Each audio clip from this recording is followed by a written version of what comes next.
La particularité des habitats fluviaux de la Loire, c'est qu'ils sont particulièrement diversifiés. On a bien sûr un chenal principal, mais on a une multitude d'îles et de bras secondaires qui font qu'on a beaucoup d'effets de berge en fait. On n'a pas un chenal homogène, on a une démultiplication d'interfaces entre la terre, la végétation et l'eau qui font qu'on a un support très déployé pour le développement de la faune et de la flore. Donc ici par exemple, typiquement, on est sur un tout petit bras secondaire, on a un petit îlot, un petit bras secondaire. On a des vitesses de courant importantes dans le chenal principal, mais ici en fait on a des ralentissements qui font que les animaux peuvent venir se nourrir, hein, qu'il s'agisse du castor ou qu'il s'agisse des poissons qui ont besoin d'eau calme pour se reproduire et donc qui vont rentrer dans ces systèmes qu'on appelle boire. Sur la Loire, on appelle ça, enfin ça c'est un bras secondaire, mais des chenaux un peu ralentis vont être des zones privilégiées pour le grossissement des jeunes poissons, pour l'alimentation des poissons et aussi pour leur reproduction. Donc ici, on peut avoir dans les zones, dans les parties basses, des herbiers sur lesquels les poissons vont venir pondre leurs œufs dès que l'eau monte.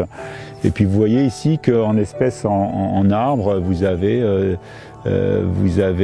différentes essences. Vous avez le peuplier noir et vous voyez aussi tout le bois mort hein, qui tapisse le milieu, bon, qui est particulièrement intéressant pour le développement d'insectes et de tout élément de la faune.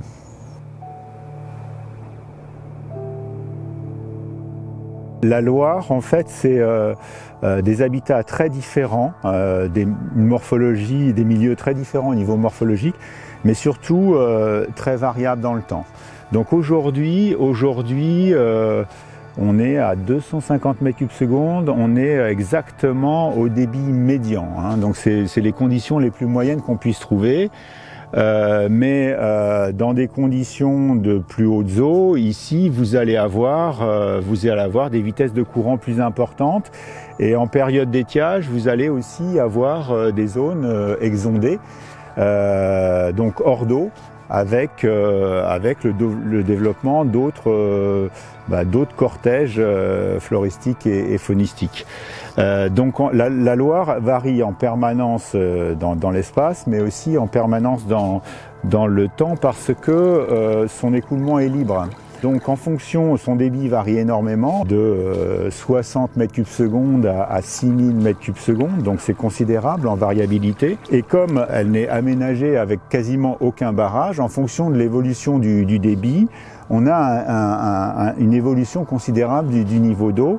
Et donc on va avoir des zones qui vont se découvrir, des zones qui vont s'inonder. Et chaque jour, le paysage va changer. Chaque jour, les conditions de vie changent. Voilà. Donc on a une variabilité spatiale et temporelle très importante.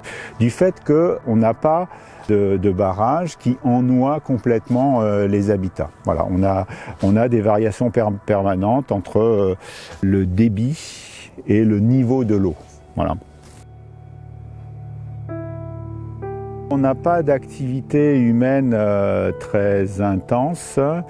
Un grand fleuve comme la Loire, souvent, la plupart du temps, l'activité humaine qui se développe sur un grand fleuve, c'est la navigation. Donc il n'y a pas de navigation en Loire où il n'y a qu'une activité traditionnelle. Donc l'activité humaine sur la Loire, elle n'est pas industrielle en fait, hein, sauf sur la partie aval, sur l'estuaire. Mais ici, on va avoir, c'est plutôt une navigation touristique, c'est plutôt de la randonnée nautique en canoë-kayak. Ça va être un développement d'itinérance douce avec la Loire à vélo et qui passe sur la digue à côté. Donc on est sur des activités plutôt douces. Alors effectivement, il peut y avoir du dérangement parce que ça attire beaucoup de monde. Et on commence à avoir une fréquentation importante, donc il faut surveiller.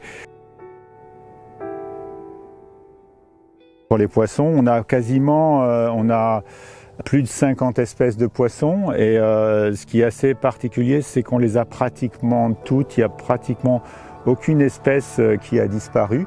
Alors on les a en quantité, il y a des espèces en danger d'extinction bien sûr, hein, les poissons migrateurs notamment.